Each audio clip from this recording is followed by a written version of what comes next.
ಪಕೋರಿಯಸ್ bio fertiliser company ಮಾಲೀಕರಿಂದ ಗ್ರಾಮಸ್ಥರ ಮೇಲೆ ಹಲ್ಲೆ. ನೆಲಮಂಗಲ ತಾಲೂಕು ಸೋಂಪುರ ಹೋಬಳಿ ಪೆಮ್ಮನಹಳ್ಳಿ ಗ್ರಾಮದಲ್ಲಿ ಘಟನೆ. ಕಂಪನಿಯಲ್ಲಿ ಕೋಳಿ ತ್ಯಾಜ್ಯ, ಪ್ರಾಣಿಗಳ ತ್ಯಾಜ್ಯ, ಮಾಂಸದ ತುಂಡುಗಳು ಹಾಗೂ ಇತರ ತ್ಯಾಜ್ಯದ ವಸ್ತುಗಳ ಶೇಖರಣೆ.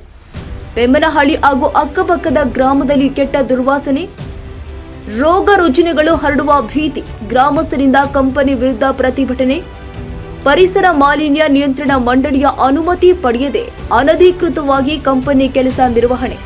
ಅಧಿಕಾರಿಗಳ ಸಮ್ಮುಖದಲ್ಲೇ ಗ್ರಾಮಸ್ಥನ ಮೇಲೆ ಹಲ್ಲೆ. ಕಂಪನಿ ಸ್ಥಗಿತದ ವೇಳೆ ಕಂಪನಿ ಮಾಲೀಕನಿಂದ ಗ್ರಾಮಸ್ಥ ದಾಸೇಗೌಡ ಮೇಲೆ ಹಲ್ಲೆ. ದಾಬಸ್ಪೇಟೆ ಪೊಲೀಸ್ ಠಾಣಾ ವ್ಯಾಪ್ತಿಯಲ್ಲಿ ಘಟನೆ.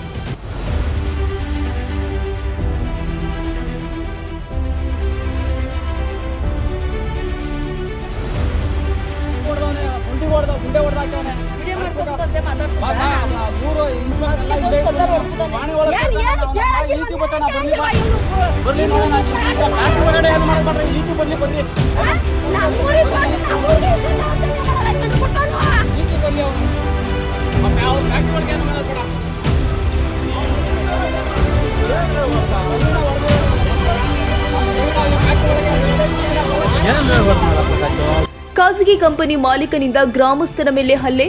ಕಂಪನಿ ಸ್ಥಗಿತಕ್ಕೆ ಗ್ರಾಮಸ್ಥರ ಆಗ್ರಹ. ನೆಲಮಂಗಲ ತಾಲೂಕು ಸೋಂಪುರ ಹೋಬಳಿಯ ಪೆಮ್ಮನಹಳ್ಳಿ ಗ್ರಾಮದಲ್ಲಿ ಅನಧಿಕೃತವಾಗಿ ತಲೆ ಎತ್ತಿರುವ ಪಕೋರಿಯಸ್ ಬಯೋ ಫರ್ಟಿಲೈಸರ್ ಕಂಪನಿ ಮಾಲೀಕನಿಂದ ಗ್ರಾಮದ ಮುಖಂಡ ದಾಸೇಗೌಡ ಎಂಬುವರ ಮೇಲೆ ಹಲ್ಲೆ ಮಾಡಿದ್ದು ಕಂಪನಿ ಸ್ಥಗಿತಗೊಳಿಸಬೇಕು ಅಂತ ಗ್ರಾಮಸ್ಥರು ಆಗ್ರಹಿಸಿದ್ದಾರೆ.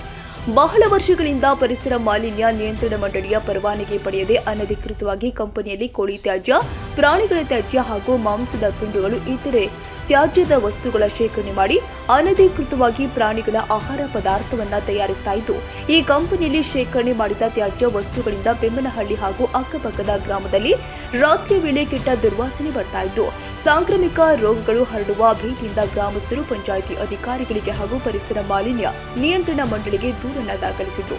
ದೂರು ಆಧಾರದ ಮೇಲೆ ಸ್ಥಳಕ್ಕೆ ಭೇಟಿ ಕೊಟ್ಟ ಅಧಿಕಾರಿಗಳು ಕಂಪನಿ ಸ್ಥಗಿತಗೊಳಿಸಲು ಮುಂದಾದಾಗ ಇದರಿಂದ ಆಕ್ರೋಶಗೊಂಡ ಕಂಪನಿಯ ಮಾಲೀಕ ಗ್ರಾಮಸ್ಥರ ಮೇಲೆ ಅವಾಚ್ಯ ಶಬ್ದಗಳಿಂದ ನಿಂದನೆ ಹಾಗೂ ಹಲ್ಲೆ ಮಾಡಿದ್ದು, ಈ ಸಂದರ್ಭದಲ್ಲಿ ಗ್ರಾಮದ ಮುಖಂಡ ದಾಸೇಗೌಡ ಎಂಬುವರಿಗೆ ಗಂಭೀರ ಗಾಯಗಳಾಗಿದ್ದು ಖಾಸಗಿ ಆಸ್ಪತ್ರೆಗೆ ದಾಖಲಾಗಿದ್ದಾರೆ. ಕಂಪನಿ ವಿರುದ್ಧ ಯಾವುದೇ ಕ್ರಮ ಕೈಗೊಳ್ಳದ ಪೊಲೀಸ್ ಅಧಿಕಾರಿಗಳ ವಿರುದ್ಧ ಗ್ರಾಮಸ್ಥರು ಆಕ್ರೋಶ ವ್ಯಕ್ತಪಡಿಸಿದ್ದು ಕಂಪನಿ ಸ್ಥಗಿತಗೊಳಿಸಬೇಕು ಅಂತ ಗ್ರಾಮಸ್ಥರು ಆಗ್ರಹಿಸಿದ್ದಾರೆ.